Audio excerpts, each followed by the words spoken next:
All right, BLG versus KT Rolster. Old franchise, old names, but newly paired together. KT has built this super team from, I don't want to call it the dregs, but the guys that were left over that didn't have big contracts. They basically put themselves together what could be considered an all-star team from the past 5 years of Korea. Getting Keen, Cuz, BDD, aiming, Lehen. So very, very strong team from KT. They performed very well in especially the summer coming through from Korea. And then BLG looking to go on a revenge rampage. Bin might be the best top laner in the entire event. He might be the best player, period, in the entire event. So it'll be really interesting to see. Going over the draft, a couple things that stand out. We saw Zaya first, forcing the Rakan pick second. Rakan into Talia, making some nice synergies where you can force engages. Then we had the early Maokai and Jace. So putting some priority on Jace. Jace can be a flex pick, and you can use this back and forth going side to side. It is interesting to do that when you are blue team. That means that you have some options on B4, B5. They followed that up with a Rel, which it can be another flex. Like, they can throw these champions around. They could even go something like Maokai top, Rel jungle, if they wanted to get like really fancy with it. We're talking about the bands in the second phase. Vi and Renekton going down. Top phase, they had Rumble, Azir, and Orianna trying to pinch the pool. Yagao saying, I'm comfortable taking Jace blind if we need to, or in response to Talia. Alistar, Nautilus were knocked out of the support pool after grabbing Rakan. So trying to knock them onto Rel. Rel, a little bit of a peg down, having gotten nerfed a couple times from her ubiquitous power level from about June. But then the elephants in the room here. Zac, very, very interesting. Going to see exactly. I don't know what they're planning to do with Zac. One of the things that you can do is a Zac Talia synergy. Talia in mid, you can basically jump in from long range. You basically, either of these champions can join into fights from long range, and then you can do a lot of crowd controlling. The problem is that there is a lot of magic damage already right here from the composition, so it basically forces them into a full AD top lane. That's why Cassante was able to come in, and that they're going to be very comfortable playing Cassante. Been probably the best Cassante player in the world. So will be very interesting to see how this game plays out. Let's take a peek.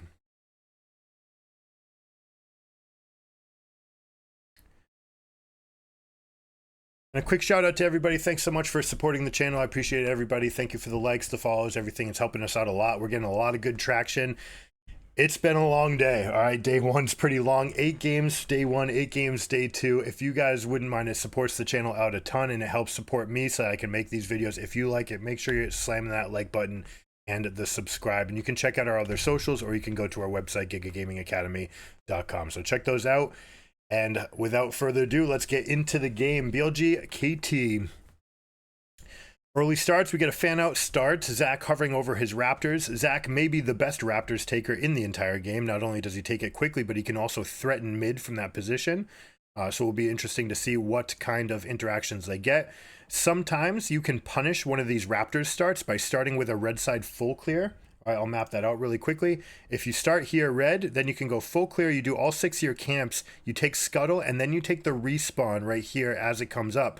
Because when they take this camp, if they're done at 140, all right, if you take Raptors at 140, quick quiz, pause the video if you don't know. When does this camp respawn?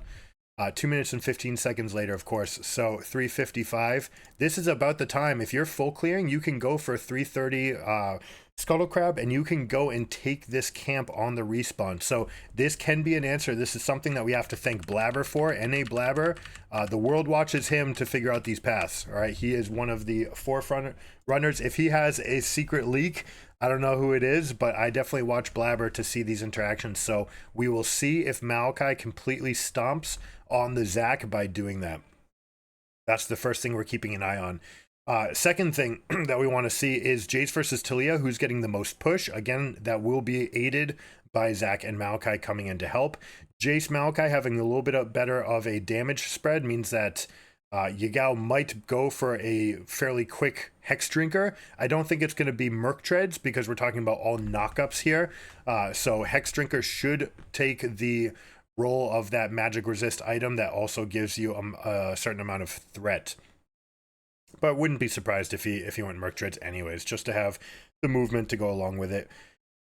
But most times we're going to see like Lucid Boots, Hex Drinker, then the Serrated Dirk, Manamune, finish out everything. And also by buying Hex Drinker, sometimes you give yourself that extra time for the tier to start stacking up. That way you don't have any time where you don't have Manamune. Now, early shove is going to go to the advantage of Talia. Somewhat dangerous for Jace to ever go for any amount of to the skies, because if Talia is quick and she drops her E in response, she can get you stunned, which gives her a free knockup. That is something she's always going to be looking for. Aatrox, super weak early, been taking this matchup to the maximum, looking to harass under turret. You see him stacking a wave and getting a crash, not looking to do anything besides go for this to the max. This is because of Maokai's path. You see what we talked about? Maokai did this entire path. He did 1, 2, 3, 4, 5, 6, 7, and now he's going to be in time to take this respawn. Look at Zach. Zach's trying to get the timer here, but because the Raptor camp was done third, it means that there's not actually a window. Now, if they're communicating this well, Zune can actually tell Yagao, hey, this is Raptor time. He might think that he wants to go Raptors here, and there might be a window. Ends up being that Jace avoids the jump easily. Maokai decides to spend some amount of time up top and forgoes the Raptor camp. I'm going to call that a miss from BLG. That is something that you can do to take advantage of this path. And basically when you do it, you're going to be backing on 8 camps versus 6 of theirs. And then it forces Zach into an awkward position where he can't really recall, because then he only has 1 camp on top side and he won't have respawns on bot side. It forces them into this like really weird slow path. So definitely a missed opportunity there from Zune.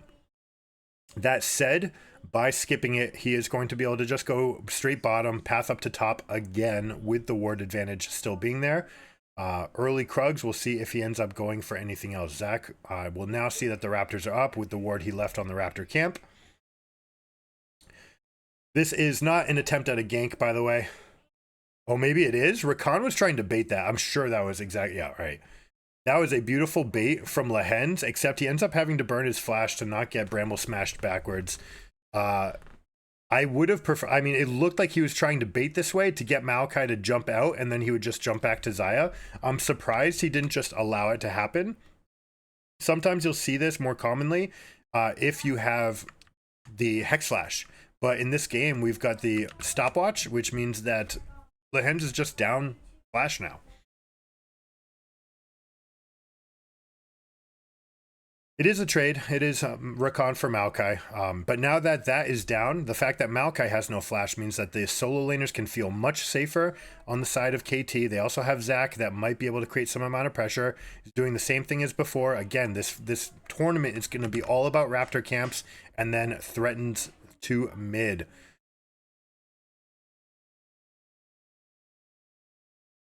Going for the knock-up synergy there. Like I said, going to be hard to resist against. It looks like Jace isn't even going to try. He's just going to go straight into his own build. Unless he was just shy on money and ended up going for a second longsword just because.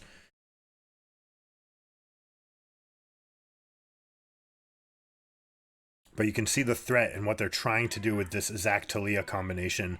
Sort of reminiscent of Pantheon and Talia. But again, the split damage types can make it a little bit harder. We got flash right here. Good movement by BLG, dodging everything. The fact that they're surviving this 4v2 gank and coming out ahead is tremendous. Elk has been a superstar for this team. Largely, Ben was the carry, and the narrative started changing for this team where Ben was like, all right, Elk's playing really good. We can actually make it all the way to the finals by me playing tanks and just having Elk carry. We'll see if that narrative continues.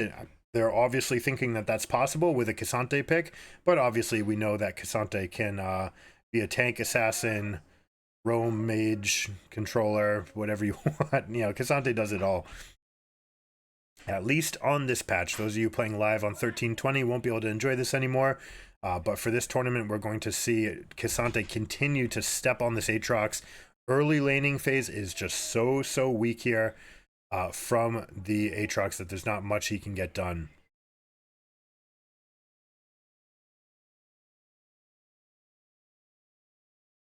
Not only that, but Aatrox tries to keep you at arm's length, right? He wants to hit you in these sweet spots, and Cassante has all the capacity in the world to either just negate the effect of your knockup by pressing his W, or he can dash inside. And obviously, once he's inside you, he's happy to continue the fight. This is the main reason why Aatrox isn't going to get picked this much in this tournament. He's a little bit weaker than he was last year at Worlds for sure, but specifically Cassante is just so good against him, where even like Q1 and Q2 you just dash inside, and then for Q3 you hold down your W, you mitigate the damage, and you're able to pummel him through. So it is tremendously one-sided matchup. I am very, very surprised that they ended up going for Aatrox for it. You do tend to spike in the mid game off of your one item a little bit better, but like we're talking about an Iceborne Gauntlet Cassante, like there's very few champions that spike as hard as that anywhere. So it's going to be difficult. Not even choosing to get anything, any sort of Bramble Vest, completely unneeded for this situation. Let's see, Kaisa going in, gets the engage. Rakan goes with the Ignite. A little bit of an overstep by Elk, maybe on a bad angle, choosing to run to the top side of the turret rather than down bottom, which means that Rakan's able to get in range a little bit easier. They punished the roam timer from Rel. Let's see if they're able to get anything else off. Probably not. Would have preferred that, especially aiming, go for a reset here. It's a little bit greedy to go for this wave. It was a cannon and it was coming back to you. So unless this is exactly a spike, I don't expect this to be a good play, and they're actually going to get shot a little bit in the foot for trying to make this tempo play. You see Rel jumping ahead of the wave, forcing them all the way back to take their to take their recall from as far back as possible, buying them that extra time for Elk to get the pushback. So by staying an extra wave, congratulations, you stayed and you got a little bit more resource, but that's now being paid right back to you. Here we see the 1v1. Kaisa trying to isolate herself, gets the quick Rel, putting herself into range, attacks, boom, beautiful, beautifully done. Is that a spectator bug from Maokai right there? That was bizarre.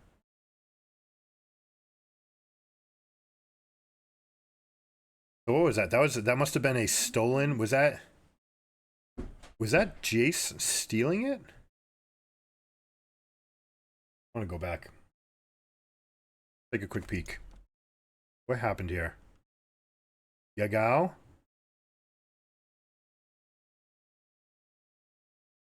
No, they actually just scared them off. Okay. Did they think that they didn't get this? Is that what happened? No, they definitely get it. They've got BDD, they've got champions here. All right, it's because they took it and they lost numbers. They saw that Rel was coming up and they had the numbers downstairs. So down in the bot lane, they're able to get that play for themselves. They decide to not expend any other resources. Sometimes it's worth spending your flash there. If you're like an Aatrox, for example, or especially Zach, who's already got the long distance jump, or Aatrox who's just playing kind of to farm in this lane right now, sometimes using the flash, like go pick up the thing, flash to the wall, jump over the wall, is a totally fine play because of the amount of gold it gives on the backside. But you have to be very careful to not be exploited. It is something that your team has to play around. The fact that if you don't have flash, you're very much trying to get that Rift Herald play with numbers that you don't need to expend flash, etc., etc. Okay, let's continue back forward. Where were we? All right.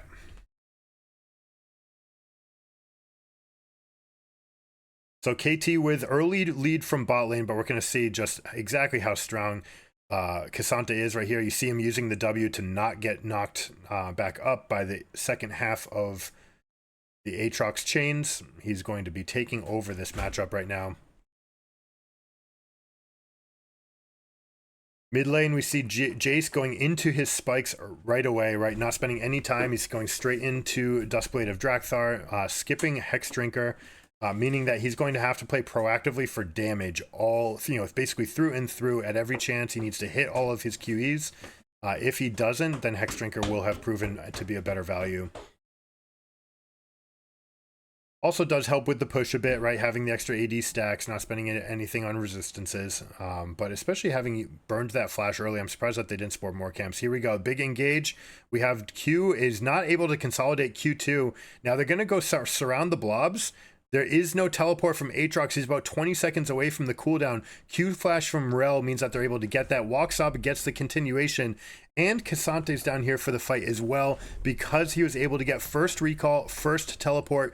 Only now is the teleport coming out from Aatrox, which means that his team has lost a significant battle in the river.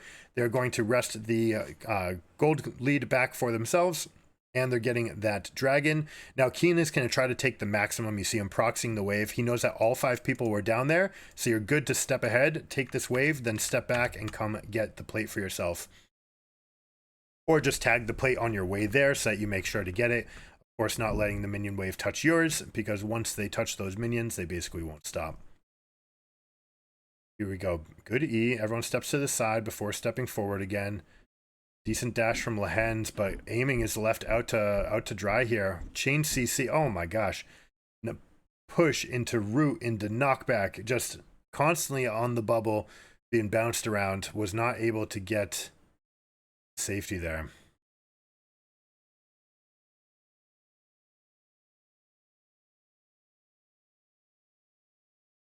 Now, gold, they end up getting something back for themselves. Aatrox taxing the 2 waves up in top lane, plus getting 2 plates for himself.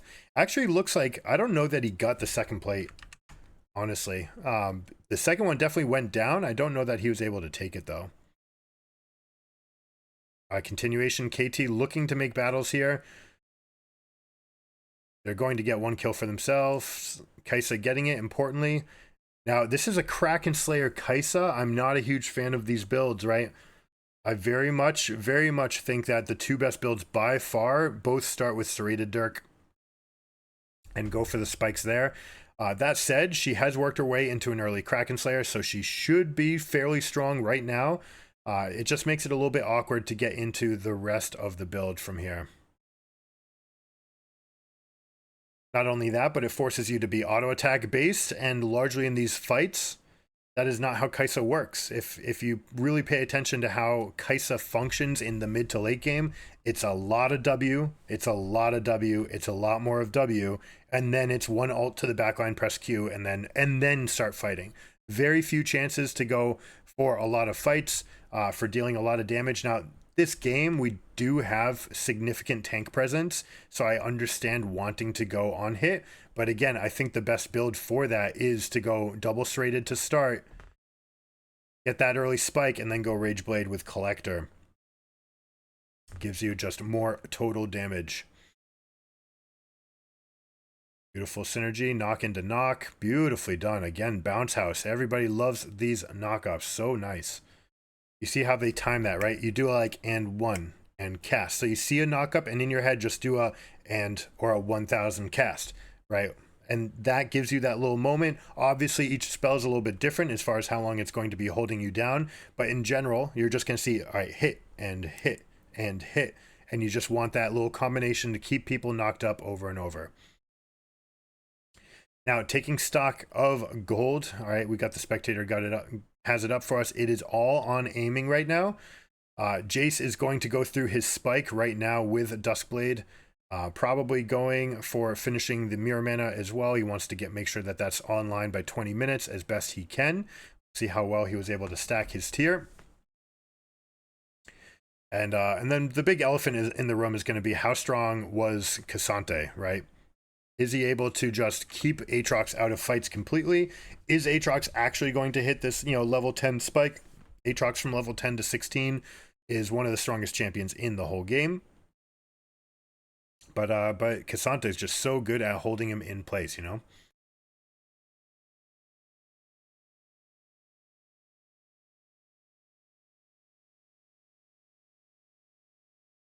Now, looking at the shape of team fights, looking for synergies. Maokai Ultimate is good for holding people down at range to allow Rel damage to come in, or to allow Jace poke to land. All right, so that's one of the things that they're going to be looking for to start off these fights. On KT's side, you're looking for long range, the Stonewall and the Zac coming in from long distance, trying to empower the Kai'Sa to dive into the backside. That said, Kai'Sa, this is a pretty high damage team, and everyone who's not damaged has significant lockdown. So it's a difficult game to play, especially with this style, this Kraken Slayer into Navori Quick Blades, which is significant amount of Q damage, it's true, but it's very much like front to back style, and you may not get that opportunity, especially if Jace is exploding this damage Also, your team might be looking forward, right? Talia might be diving ahead. Zach might be diving ahead. Rakan might be diving ahead. Even Aatrox might be diving ahead. So these 4 champions are potentially all going forward at the same time. Kai'Sa's going to need to be very judicious with her placement, using her ultimate to get into the perfect spot in the fight. And if BLG is able to lock them down, the amount of damage is going to suffer significantly. Keen with a bit of an ambitious teleport, but it's all a bait to set up for Zach. They end up killing Maokai. This is a good setup for them. Actually in a really good position. All right, so there we go. Aiming, looking for this front. You see him ulting in, having to be careful, make sure that there's no cooldowns left that can punish, going off to the side and getting that maximum damage in. But you can see it's not that much, all right, especially now that Navori is still offline. We do have the upgrade by going this item set. You're going to have the upgrade in Q damage, but it's just still not enough at this stage. Once you have Navori, it'll be better. You'll get more attempts, but still, that's Navori without Serrated Dirk, right? All those things, they all kind of funnel into the same direction of Serrated Dirk being very good in all of those builds, where you want some amount of crit, some amount of lethality that helps you to deal the maximum damage with that upgraded Q. Now, 2 solo laners being used down in bottom means that they're going to have to give up the top lane in a fight. We have Hex Map, which is going to make the highest tempo in the game. It's all about rotations and movements. You have to be very precise, because if you make a mistake, then everyone will be able to jump on you. It also means that the windows for finding elements like the Baron are going to be very, very difficult. Rel, using ultimate on one person is not ambitious enough. Even though it is Aatrox and you're thinking, hey, if I can lock up and kill an Aatrox, it's still a level 12 champion that's going to cast ult and be looking to fly around the map very quickly. And like we said, this long range engage of Zach and Talia means that they can come in from range. So even if you think you have a pick, if you're Rel, if you're Maokai, even Cassante, even if you think you've got a pick in this game, you very much have to wait. You have to wait to make sure that the conditions are right, because you might have this guy, or, well, this one, or this one, or this one joining from distance. Potentially all of them, even Kai'Sa joining from distance, could all be a problem. And that's one of the things that's exciting about Aatrox in this comp, is their ability to go in, stay into the fight, heal their way back up. And frankly, if you allow that to happen, if you chunk an Aatrox, but then the fight continues for 5 seconds without being able to confirm the kill, Aatrox heals back up, undoes all the damage that was used to start the fight, then that's KT's way of winning this game. All right, Baron, 45 seconds. Dragon in 3 minutes. There's an even split, so we're probably not looking for Dragon Soul unless we get truly, truly late game. How many people have 45 minutes plus in their crystal ball? We almost had one earlier in the day.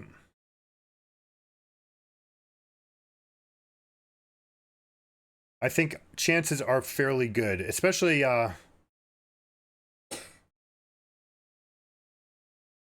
well, happening in general. I don't know about this game. Maybe it will.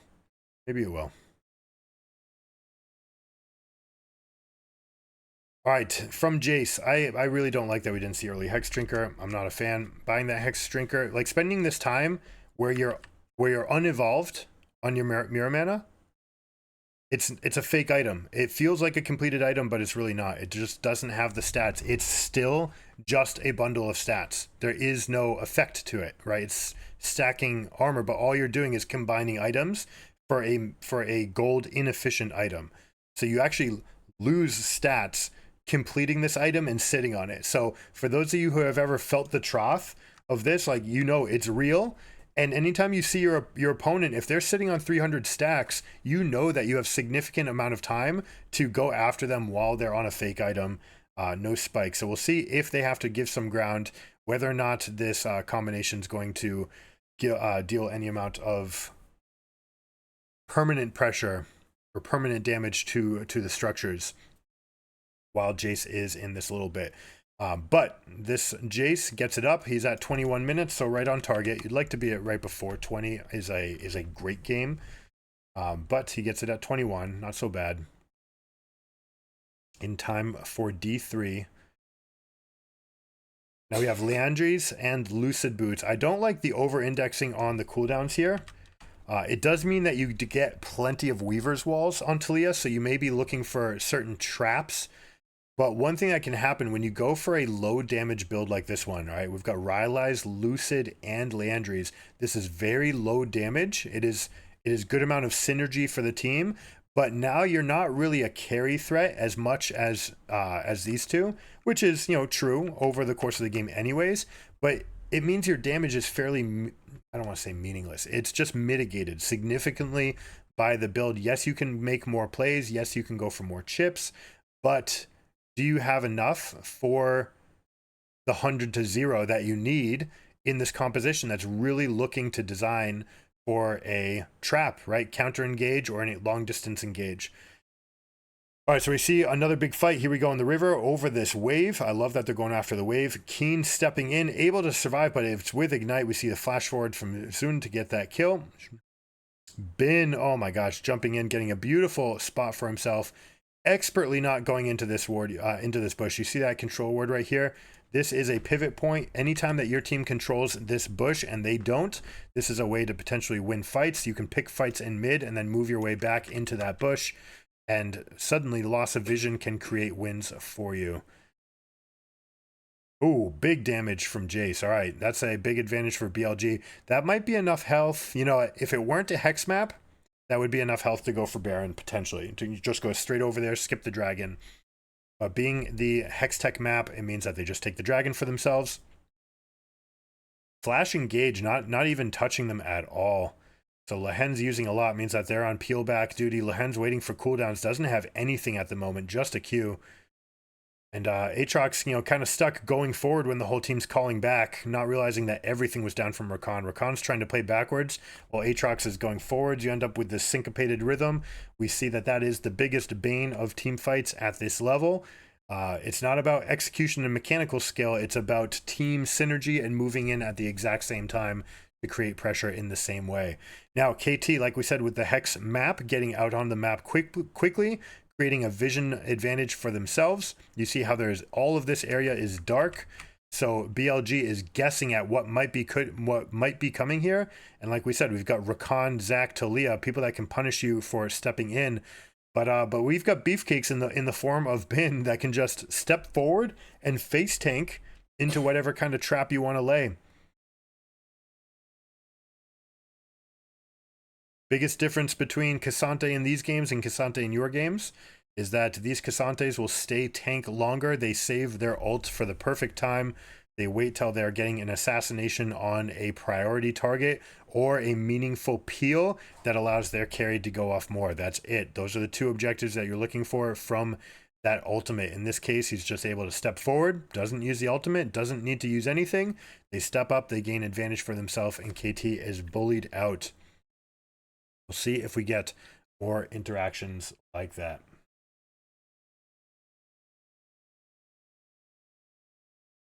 Now, residual vision will be a thing. All right, we're going to count beach wards on both sides. You see how both sides have created a line for themselves. Blue team has moved it further up, right? You see 1, 2, 3, 1, 2, 3 being used in the river.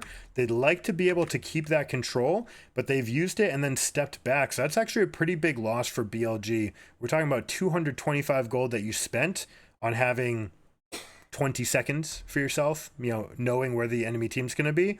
Not only that, but the gold that they get for killing them and the experience. But they say that's enough. That's fine. All right, we've set this up. You spent all of your tempo to come in here. We're going to do it second, and we're going to line up the wards again. And you see always priority over this bush. Always, always, always. This is the one that allows you to gain mid prio and then transfer over, right? So this is like the rotational mid lane bush. By having control of this control word of this bush, your team has the inner track for getting to the objective faster and to make sure that the enemy team doesn't know about it. Now, Maokai does give you some advantages here. We see the Radiant Virtue, which is going to be for the all-ins, and then Demonic Embrace, which is there for the standoffs. Demonic Embrace to just chip away with the E damage. Will be interesting to see how much of that is a meaningful chip between these two champions. How much can they do? They do outrange the enemy team significantly. And then also worth noting, because we have Navori Quick Blades, not Rage Blade, we're not going to get the 100 AP follow through from Kaisa, meaning her chip damage is meaningless in this situation. So unless you're getting all in by these two champions, the standoff is going to favor BLG. So we may see this game slow down to a crawl with BLG just chipping away and being very patient and letting these like just minimal amounts of HP differences tag up. They're going to play for waves. They're going to play a very patient game with Maokai to just sit back and go for all these chips. Now, one thing that could happen, if there's a level 16 on the horizon from either of these champions, we could see this flip. We'll see quickly whether or not Keen's going for it. It does look like Bin had an option of actually killing this wave in the middle of that fight to see if he could go for this himself. A little Q flash, repositioning. We're going to see, does the all out come out? Did he already use it? No, he's not using it at all, but let's see, what's the follow through? Do they come up? How much damage can they deal in return? Aatrox getting chunked here by Elk, but Elk surviving just long enough. Beautifully placed feathers fly. Gets all that damage on. What an exciting fight there. And this is just for fighting for wave prio. This is something you see in solo queue. You don't see this in your World Championship games. Beautiful engage by Rel coming in with the ult and jumping on top of them, layering the CC. Unfortunately, Elk not feeling comfortable enough to step forward means that they don't get enough continuation damage. Probably if this were in slow motion and Elk realized that there was that little threat left in the fight, on top of the fact that they probably had lethal tempo stacks up the wazoo, they might have wanted to take that. Instead, saying, you know what, we're happy with your low HP bars. We're going to come and go for the dragon ourselves. Hextech Soul is probably the single strongest buff in the game out of all the dragon souls. Now KT's going to bluff. They're going to call the bluff. Or they're going to call re-raise, I should say. BLG saying we're going for D3. KT is like, okay, sweet, we'll go for Baron. Lehen's doing a beautiful red hair. What's the word I'm looking for? Not red herring. Jackrabbit. God, there's a word I should be able to think of. Anyways, the baiting them into going after him. He uses the safety of the hex gates and then flashes over the wall to make the enemies think that you are actually engaging upon them. What he's really doing is just being Rakan, putting on a show so that his team could go over. He is bluffing and they fold to the bluff. Getting nothing for it. Here we go. Yagao flashing forward, missing on the Q range, ends up just turning all of his damage here onto Aatrox. Pays for it with his life. Elk all this damage back. Big chunks. Gets the draw onto BDD, which is enough time for Zun to get in to find this angle. And then Rel for the follow-up. Here we go. Beautifully timed with the resurrection. Unfortunately, Elk was not able to come in and deal any damage. He's got red buff healing him up. He's saying, you know what? My job can be dragon damage, and that's all fine. Q misses and control ward. That's got to be a tilter. All right, Baron versus 3 dragons. It is the Hex. The cooldowns will be improved. They're going to be looking to spam this poke to negate the Baron push, all right? Like we said, there's still going to be a big range disadvantage. One of the tools that you have if you're KT to break that range disadvantage is the Baron buff.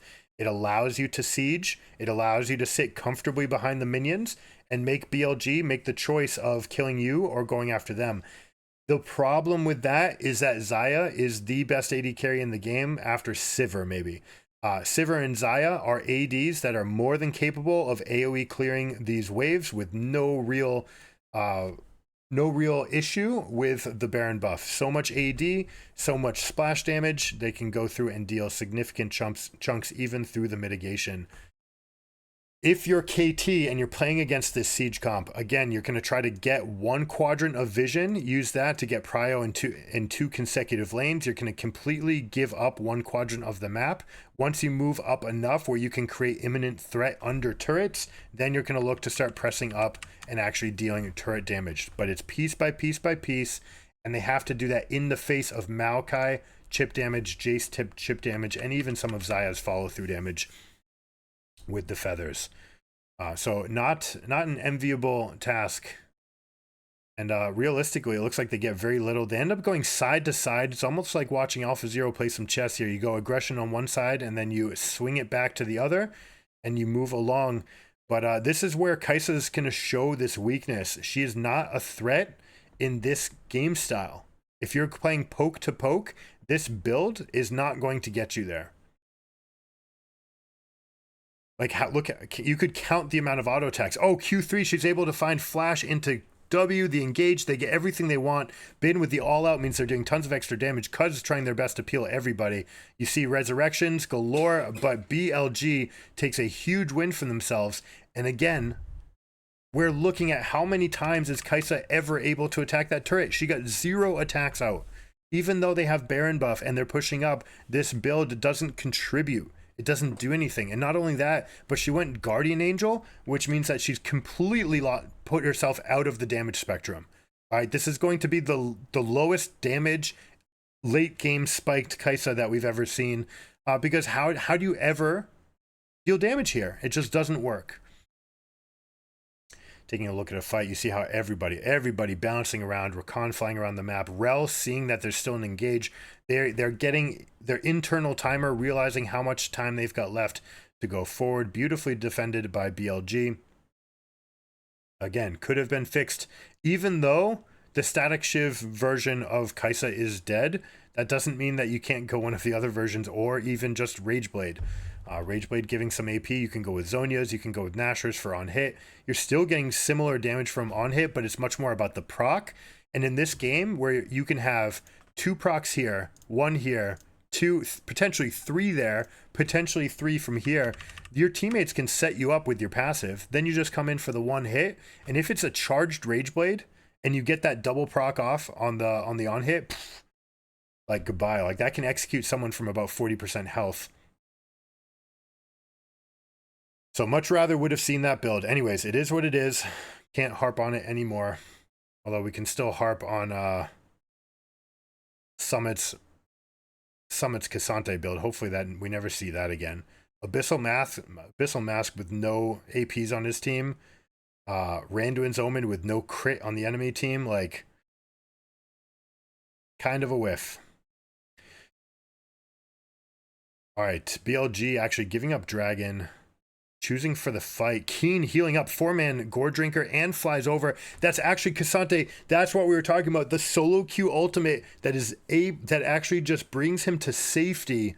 Means that they get nothing for themselves. Now they do have mid lane prio. Expect them to push and then take over this direction and come into the Baron pit. No one has been in this quadrant for a long time, right? If you remember, there was a fight down here, we had Vision here, and then we had the contest at Dragon. Means no one's been on this side of the map. So if you're BLG, you could recognize this and you could rotate over and not actually go for Baron. Instead, you could opt to just set a trap. Instead, they decide to use the Hex Gates to come back. I much rather would like to see a kill tunnel on the other side of that Hex Gate right there. Say, hey, look, we're going Baron. You have no vision over here. I can guarantee it. Slide on over. You're going to see us moving past this Raptor, and then we're going to set a trap rather than do anything else. We'll just circle back and try to kill you as you take your Hex Gates. Very solid plan with Maokai as well, right? Like, you've got a Maokai. No, you know what? We did see some completed items. Would have preferred to see especially Maokai rather than backing for components here. Would have rather see him spend that time to get extra ease out. Of course, with this build, one of the things that you're lacking is you don't really have much cooldown reduction. That's why you see the Lucid Boots, so that he can get a meaningful amount of saplings out. In this stage in the game, it's not really the damage that matters so much. It's more the fact that you get that vision in those junctures.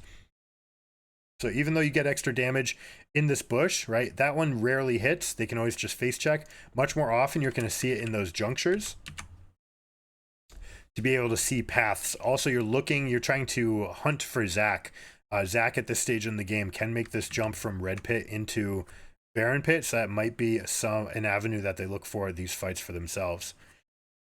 Now we are truly in the end game here. 36 minutes in, 4 items on multiple carries. We talked about how the Kai'Sa items feel kind of dead. Guardian Angel much better here on the poke comp that would die to the hard engage. Now you're looking at, hey, maybe I can survive these engage tools and then come back up with feathers all around, mind you. And I have potentially the ability to get my feathers fly coming out of the stasis. Should have a chance to get a good counter engage off. Also, we have the 2, 1, and 3 Cassante on 4 items. And hey, look, it's the good items.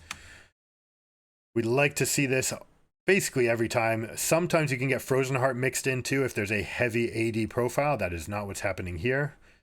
The Kai'Sa on hit is somewhat meaningful, but he's recreating something similar with the Thornmail for himself. Also going to shield against some amount of the Aatrox.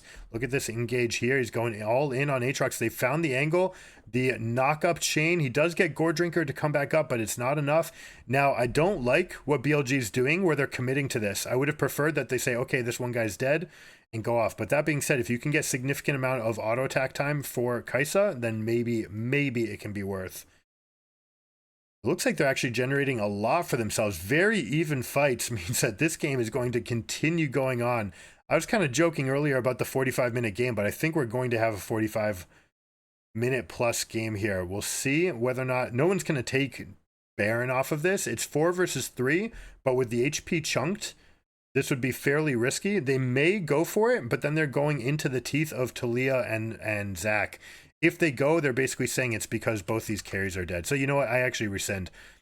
Those 2 carries being dead means there's not enough damage. Because remember that what we talked about with the Talia build?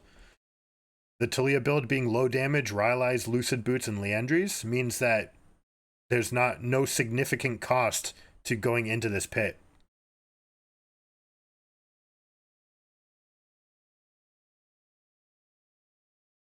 Oh, you see Zune trying to use that Maokai timed to get the root off onto Kai'Sa as well. Means that they couldn't get that. Is Zac going for the all-in? No, it looks like they opted not to. And then, oh man, the all-out still available after all that. Using the whole kit to just lock up Keen's Aatrox to then have all-out. But it is the slippery Rakan. Now we have Dragon number 6. Advantage has to be held to BLG here. Talia's low damage, Kai'Sa's low damage. I don't see a way for KT to get back into this game. It feels like maybe if they just get full damage up front in these fights, Aatrox is going to have to hard carry. You see him getting double sweet spot there, is able to get some amount of damage aiming using, what was that, Zhonya's? Did he sell Guardian Angel to get Zhonya's to get all that damage? Look at this fight, beautifully done, bouncing around. Bean, you're a beast. And there we see why Gargoyle Stoneplate is so important when you're on this champion. When you are all out, you just get a massive amount of resistances, and Bin is carrying these fights. Is it going to be enough to end? We have 4 deaths, 3 up, but no AD carries. In fact, no damage dealers at all. You've got triple tank, means that they're not going to go for the end. They will be able to chunk down this inhibitor and come back for soul, but they're going to be playing for Elder 5 minutes from now, or looking to try to create a siege where they can put potentially 1 person here, 4 here, or vice versa, where you get 4 people pushing top while you get maybe your Cassante just chipping away at the dragon until they can get the buff for themselves. But with the soul done, not mandatory to get the Elder. You've got the soul, you've got the inhibitor. This is checkmate already. We're going to see how they dot their I's and cross their T's. You see the wall. I like this split right here. Trying to turn this into a 2-on-2 fight. The problem is that Zac, you'd like to have Zac already jumped over that wall. You'd like to actually split it so that you have all 5 of your members on one side. You see how they're using this wall, the vision. No one was able to drop a ward into here. If you could have done that, that could have been a tremendous advantage for the fight. BLG owns this bush. Important to note. You saw how some of that fighting was bouncing in and out of that bush. That stuff matters over the course of a fight. You might drop vision for a moment. That's the difference between getting off an extra 2 attacks and maybe even another spell rotation. So always remember to drop your wards into bushes as the fight breaks out.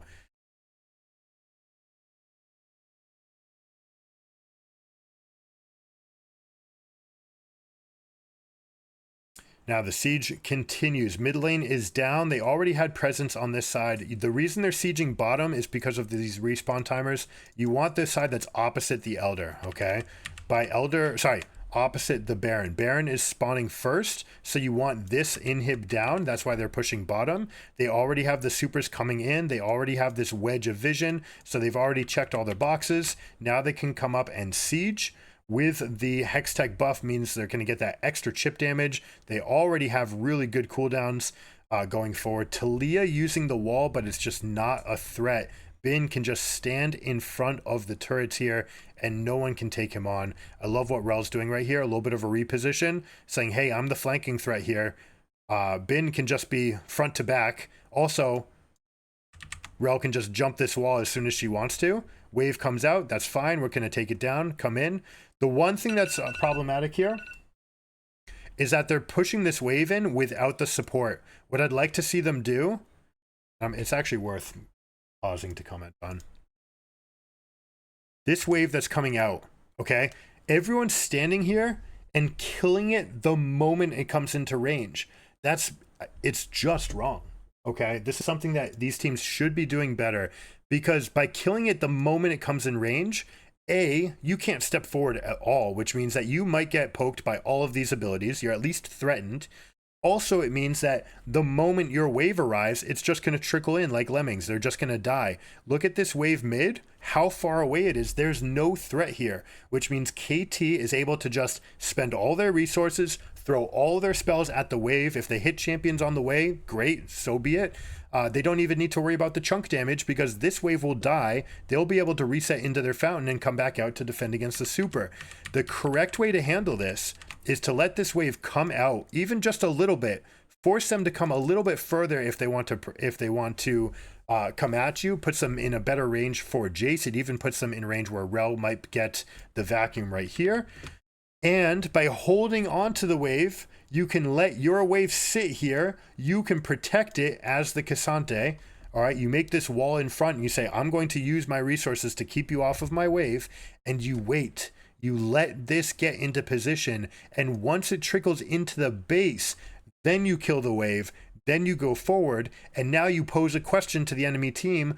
Who are you going to send? Are you going to use Talia? Is Talia going to come over here and clear this wave? Okay, now you don't have your big AP wave clear threat. You've got no one else that can do it. Are you going to send Aatrox to do it? Okay, if Aatrox is here, then we're not afraid of an all-in and we can go for you. All right, this is how you're supposed to handle these pushes. I don't like seeing this rushed version of, hey, let me just kill every wave and let me just put the waves in your face right away. This is a miss. This is something that pro teams should be better at. By the way, shout out anyone who's made it this far. This is a banger of a game, but 42 minutes. Put it in the timestamps if you got this far. Let me know what you think, if that makes sense about how the waves should be pushing and whether or not you can expect these guys to do it. And if you're feeling really frisky, hashtag Riot please, because Riot should be giving teams the tools to practice this. The fact that they don't get Chrono Break or a functioning practice tool means that they can't practice this. They have to do it all in theory. They can't spend time. We'll pause to take a look at the engage. Elk is taking some damage, stepping up forward. That's not an ideal position for yourself, but knowing that there's very little chance at any play back. And you see that they get nothing. They get nothing for themselves. Baron's going to respawn. The inhibitor is going to come back up. They're going to lose their advantage. They will still have enough time to push into top with this lead. They're going to try to do the opposite now. Now that you're less than a minute, the script changes. Rather than trying to break this with more than a minute to go, what you're going to see is a push here. They're going to wedge into here. They're going to let the super trickle in. And then with this control, now you want to be on the Baron side of the map. That allows you to come back and actually fight for Baron. Enemy team will have to come through vision if they want to battle you for it. Things are a little bit dicier here on the Hex map, right? Because they're going to just kind of skip some gates. You might even see Rakan do what he did last time.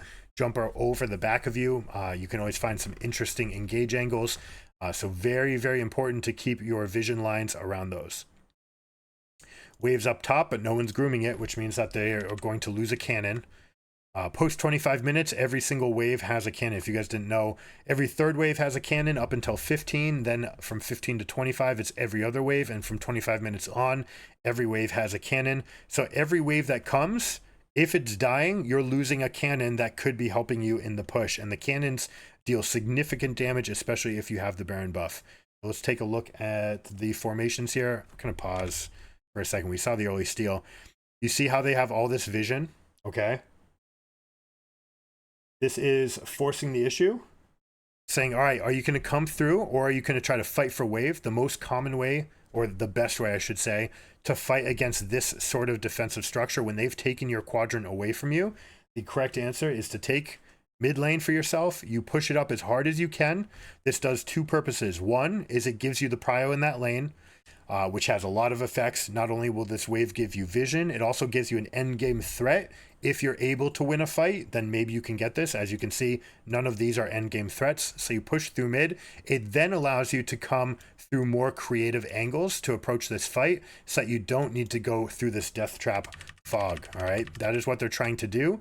BLG is trying to exploit that by moving quickly and saying, hey, you're going to track your wave all the way up here to my super. That's fine. We'll go and we'll actually chunk this down since you felt very uneasy about taking the fog of war approach. Hen's trying to get in, but we see this chunk of damage. Beautiful. I mean, tons of damage at this stage in the game. 44 minutes. They just rip that thing apart. Now, mid lane, they have their choice right now of escorting either wave. You guys can pause the video, put 4411 in the timestamp if you have an idea which wave you would rather go for and why. I would go for top wave because, again, for the same reason as before, it's 90 seconds until the Elder. So you want to have that threat of going in and then being able to have that inhib dead for the respawn. That said, if you're going for a normal push, you're going to have fighter or strong presence come in here, flanking presence, and then main pushing force comes in here. This is what allows them to muscle in, but they just rip this turret apart. And they're actually going for the full-on engage, and they're going to test the damage. They're just saying, we're going to slap you with our wallets. Bin with a 3-man Q3, gets up into the middle of the fight. There are corpses and frozen bodies. Might as well stay in cryo, guys, because this game is over. I'll see you next game. BLG looking fairly impressive. Bin looking the world-class the way he is. Well played, guys. Can't wait to see them in the winner's bracket. KT, though, put up the best fight out of all the teams of the losers, so we should expect them to get a victory in round 2. That's the end of day 1. Thanks again, guys. I appreciate so much with the help. Make sure you like and subscribe. That's what keeps the channel going, and we'll be able to cover the entire tournament if you guys can do that for us. So thanks again. Keep it surreal. I'll catch you next time. Peace.